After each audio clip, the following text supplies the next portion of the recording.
Well, it is such an epic event. You know, there's nothing else in the world that compares to a 3-week stage race. You know, you're racing distances of up to 230, 240 kilometres day in, day out for 3 weeks in the middle of the heat of summer. And I suppose why it does attract so many people is, you know, a lot of people are on holidays in the month of July, and they can sort of, people in France can recognise, well, they're going that whole way around France in that 21 days, and they know the towns, they know the regions, they know how hard the Alps are, the Pyrenees are. So they recognise it's sort of a Herculean event that does drag on for a long half of summer, you know.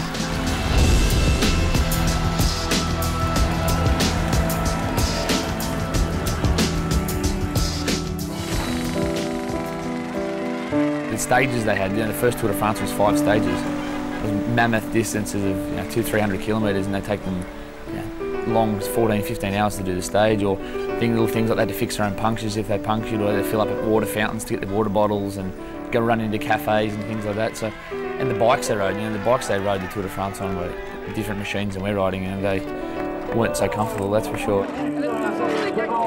You have to go there at least once to experience it. It's something that if you don't go to the Tour, you will never imagine the enormity of it. The Tour de France is their dream of a lot of young riders, the reason why a lot of young kids want to get to Europe. It's the ultimate. It's the Super Bowl of cycling. It's the best thing that can happen to a cyclist. Saw the Tour for the first time on SBS, and yeah, then I realised it was something huge.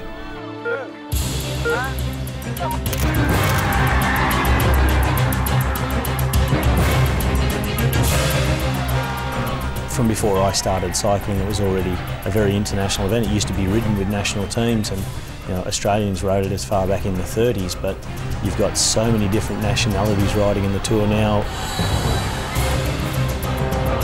Also the circus it's become, the whole media around it and the advertising and the crowds that go there from across the whole world now. It's not just people who live nearby where the Tour is going to pass that are watching it, but people are flying in from all over the world and going on tours to follow the Tour de France.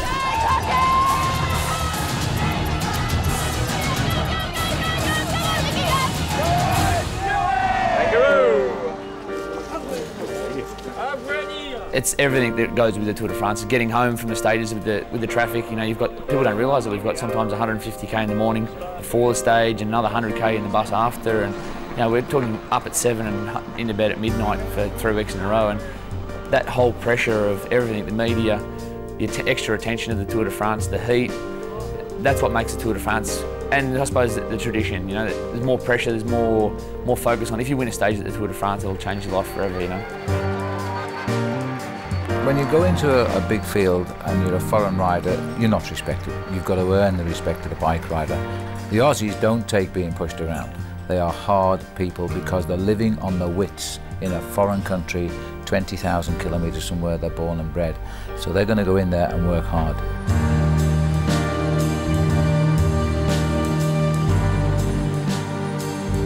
My earliest memories would probably be of Phil Anderson, you know, watching 3-month delayed telecasts of the Tour de France in September, October, you know, seeing Phil do his stuff. And that was sort of, I suppose, what motivated me to become a bike rider to start with. And, you know, it sort of was like a dream, you know, when you're kids, when you see gladiator figures racing on bikes. And I suppose my first recollections were seeing Phil Anderson do his stuff in the early 80s, you know.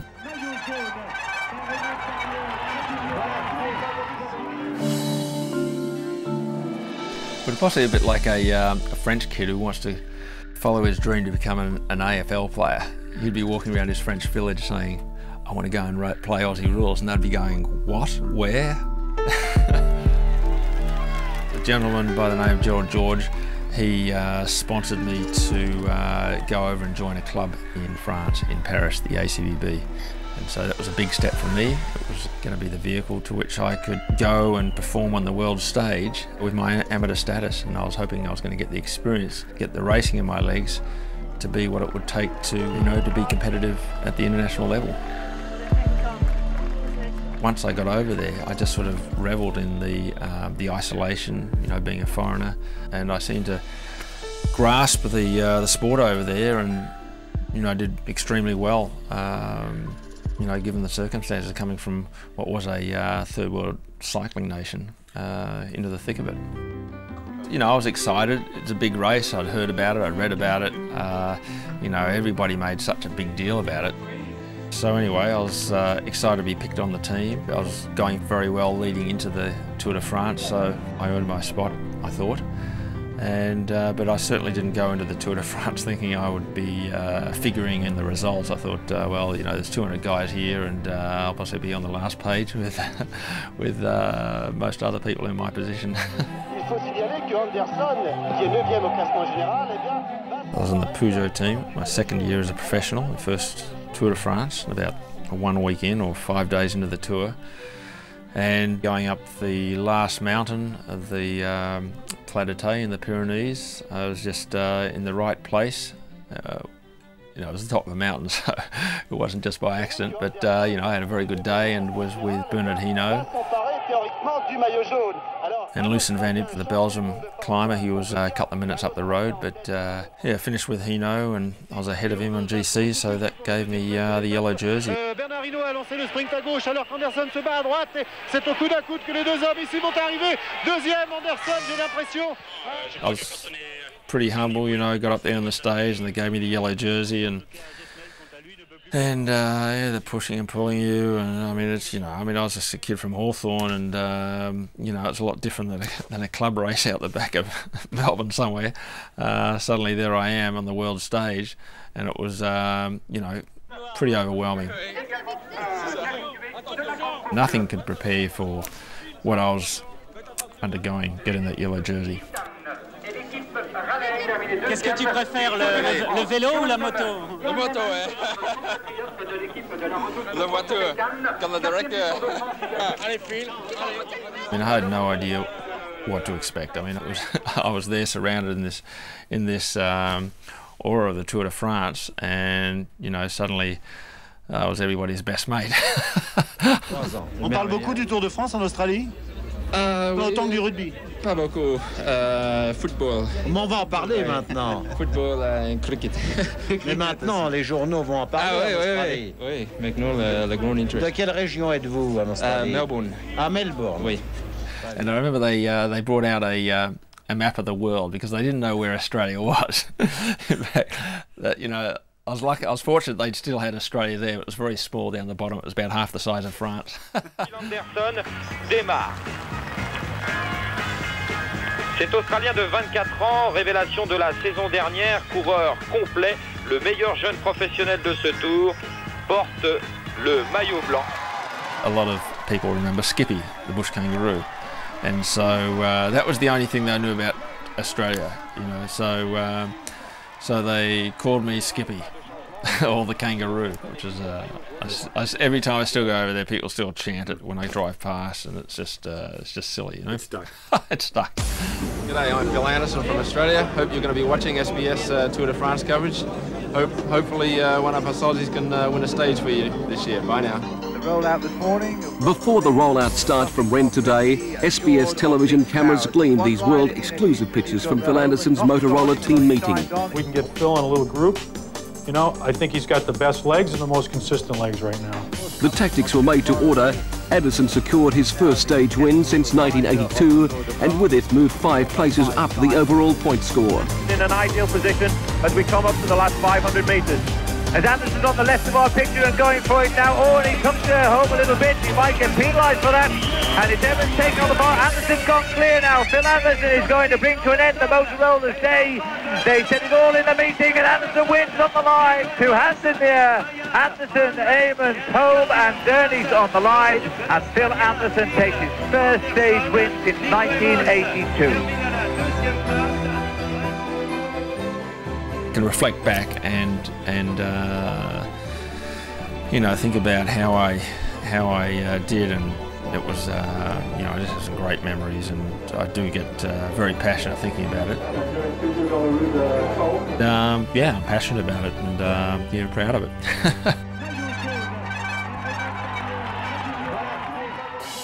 It's funny, when I started riding a bike as a kid, I just did it because my brothers were doing it, because I liked it and so forth. And I suppose I didn't really know that there was cycling as such in Europe until later on in life. I was really lucky that a friend of mine invited me to go over and have a look at the World Championships in 1982. I met guys like Phil Anderson over there, and that's where I thought, geez, these guys have got 2 arms, 2 legs, and they're riding a bike, you know. I thought that's when it first became apparent to me that I'd like to go over to Europe and maybe one day ride the biggest races in the world. You can take Neil Stevens out of the country, but you can't take the Aussie out of Neil Stevens. Hi, Mum. Look after the dogs. I'll be home in 1:05 now. I'll be home in about November. It was a nice day today anyway. We're riding pretty slow and everyone's having a bit of a laugh. Football, meat, pie, kangaroos and Holden cars. That's an Australian song. Steve might be running the team, I reckon. 97 was a funny year, you know. I suppose I was getting in the final years of my career. When I went in 97, 98, I knew were going to be my last years of my career. And in fact, in that Tour de France in 1997, I was in the final week. I'd been through the Pyrenees, I'd been through the Alps, and I was just basically looking forward to getting to Paris. And so, not only was I at the finish of my career, I was at the finish of that Tour de France, and I suppose it came at the moment when I least expected it. It was fantastic, I suppose, because I hadn't expected that moment to happen right up until the finishing line. It made it all the more special. Troisième position, attaque là sur la droite. Nel Stephens peut-être à nouveau. Oui, c'est bien lui. Nel Stephens avec Faradine dans One of the funny feelings coming into the finish, I realised that the break was going to stay away. In fact, Stuart O'Grady, Henk Vogels were in the back bunch, racing and pulling on the front of the bunch for their team. It wasn't until the finish that I thought we were going to stay away. I think when I realised we were going to stay away, I started to look around at the bunch and thought, okay, which one of these guys is going to win, because it wasn't going to be me. There were some class acts there, and I was able to distance myself from it. I wasn't very nervous because I didn't give myself a chance, and I thought, well, what would be really good if when they attacked, they won't notice me, and then I'll just wait for a bit of a hesitation and I'll go, and then if I can get 50 metres, well, that might be it. Un Australien vainqueur d'étape dans le Tour de France aujourd'hui, sans doute. C'était Phil Anderson, le premier Australien qui avait gagné une étape du Tour. Un équipier modèle, toujours au service de ses leaders. On l'a vu dans les Pyrénées, on l'a vu dans les Alpes. Travailleur formidable pour Richard Virenque. Vainqueur d'étape aujourd'hui, c'est le premier grand succès de sa carrière.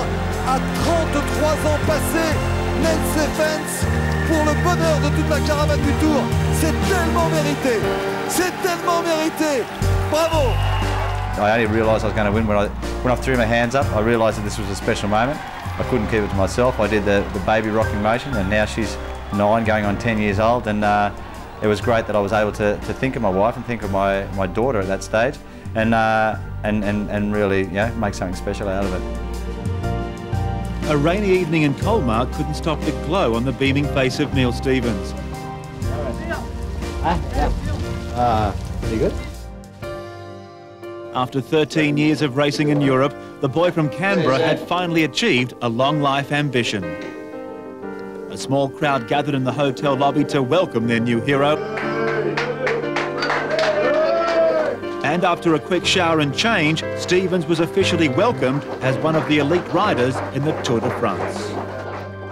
I suppose I always said that I didn't really care if I didn't win a stage in the Tour de France. One thing, I really wanted to ride one Tour de France. Whether I won, I rode 7, that was great, but to be able to ride one Tour de France is fantastic.